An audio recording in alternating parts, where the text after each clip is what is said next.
El silencio del trueno. Registro de observación 001. Informe del etnoanalista Baxral al Consejo de Conciencia del Nido Estelar. Los humanos, habitantes del planeta Tierra, han sido durante siglos una anomalía en la cartografía cultural de la galaxia. Son violentos, adaptables, creativos hasta lo patológico. Destruyen con la misma facilidad con que construyen. Sus imperios, sus ciudades y sus campos de batalla están regidos, en apariencia, por una constante: el dominio del macho. Y es allí, en su historia escrita, en sus estatuas, sus crónicas y sus canciones de guerra, el protagonista masculino abunda. Los machos humanos construyen las grandes ciudades, alzan torres, cruzan océanos y conquistan montañas. Sus nombres se inmortalizan en libros de historia. Son los reyes, los generales, los dictadores, los fundadores, los exploradores, los astronautas. Son los que empuñan las armas y firman tratados, los que gritan, rugen, exigen. Son el ruido. Desde la perspectiva externa, uno podría asumir que la sociedad humana es una jerarquía brutal donde el poder reside casi exclusivamente en el macho. Esta lectura ha sido, durante generaciones de análisis intergaláctico, la interpretación oficial entre nuestra especie. Los machos humanos gobiernan. Un juicio que incluso fue citado como justificación para descartarlos como aliados confiables en temas diplomáticos o como amenaza organizada. Los machos humanos gobiernan. Un juicio que incluso fue citado como justificación para descartarlos como aliados confiables en temas diplomáticos o como amenaza organizada, al menos hasta que su ingreso en el Pacto de Orbes Menores. Pero algo no encajaba.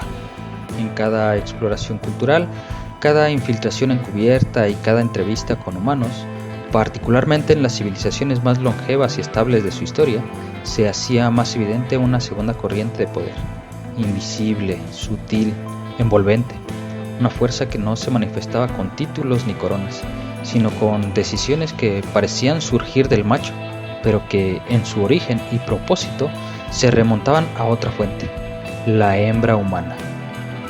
¿Quién elige el curso del linaje? ¿Quién cría al guerrero, al emperador, al científico?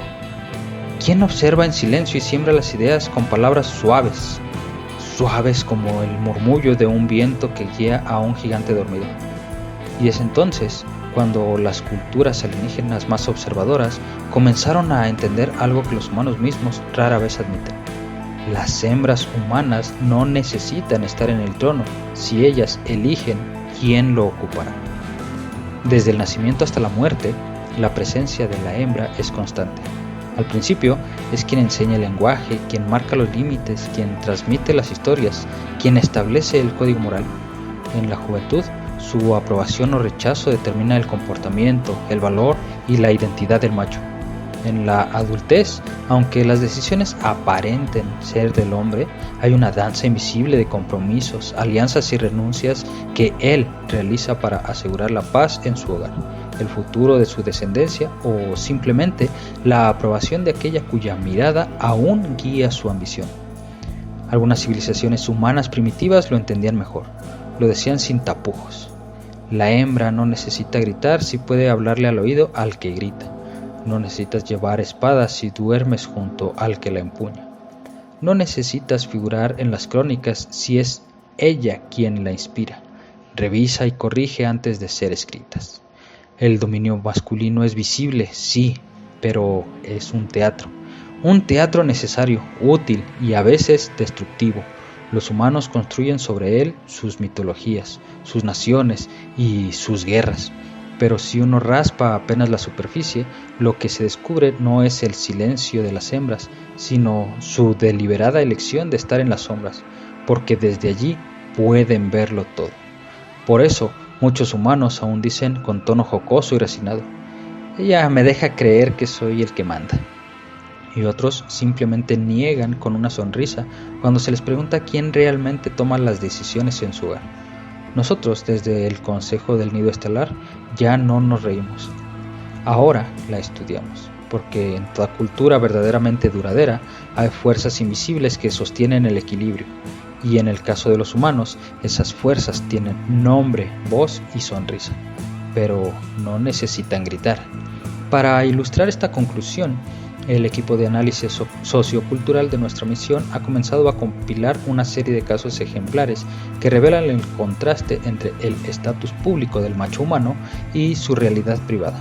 Presentamos a continuación fragmentos del informe de campo titulado "Donde se quiebran las coronas". Caso 01. General de División Adrián Cortés, alto mando de las fuerzas terrestres de la República Humana. El general Cortés es temido por soldados, admirado por líderes y respetado incluso por enemigos capturados. Su voz ha ordenado asedios que duraron semanas y solo su presencia en el campo de batalla basta para restablecer la disciplina. El mismo Alto Consejo de Guerra lo describió como la lanza humana que nunca se rompe.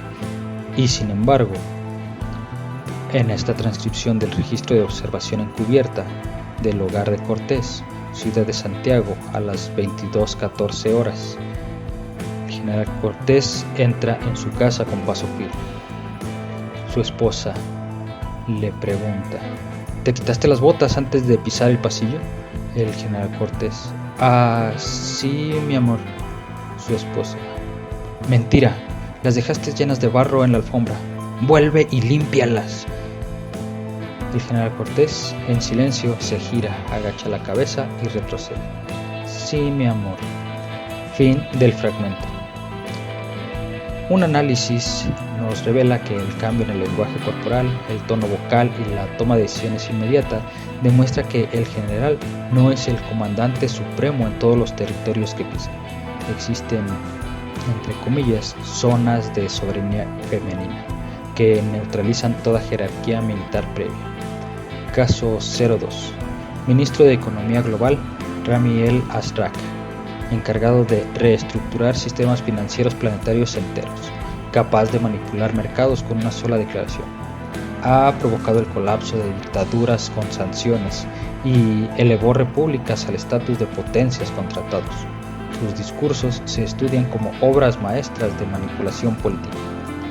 Y sin embargo, en este registro audiovisual del departamento privado en el sector Delta, en el Cairo, su esposa desde la cocina: Rami, dijiste que ibas a sacar la basura antes de la cena. El ministro: estoy revisando los fondos de reserva interplanetaria, esto no puede. Su esposa se cruza de brazos: ¿te recuerdo lo que pasó cuando olvidaste el aniversario? El ministro, en silencio, se levanta, toma la bolsa. No hace falta, ya voy. Fin del fragmento. Un análisis profundo nos muestra que el ministro que negocia con banqueros interestelares y sostiene imperios económicos no sostiene su propia autoridad si el cubo de basura está lleno. Es evidente que su pareja maneja un sistema de coerción emocional y afectiva altamente efectivo. Caso número 3. Capitán estelar Yanis Olsen, condecorado por la Alianza Galáctica. Ha enfrentado naves piratas, sobrevivido al vacío profundo y negociado con especies cuyo idioma consiste en ondas psíquicas agresivas. Es el primer humano en recibir la medalla de presencia interestelar.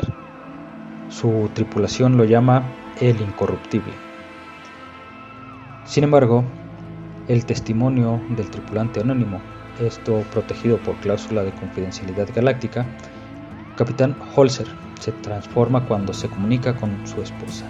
Le dice que está ocupado en la zona de radiación gravitacional, pero en realidad está en la sala de descanso horneando galletas, porque ella le pidió que llevara, entre comillas, algo casero a la reunión familiar. Una vez interceptamos un mensaje: si llegas tarde sin postre, no entres.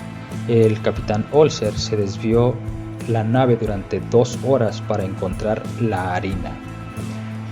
La conclusión parcial del registro 002, la hipótesis inicial planteada en el informe 001, ha sido confirmada con múltiples pruebas anecdóticas y de observación directa.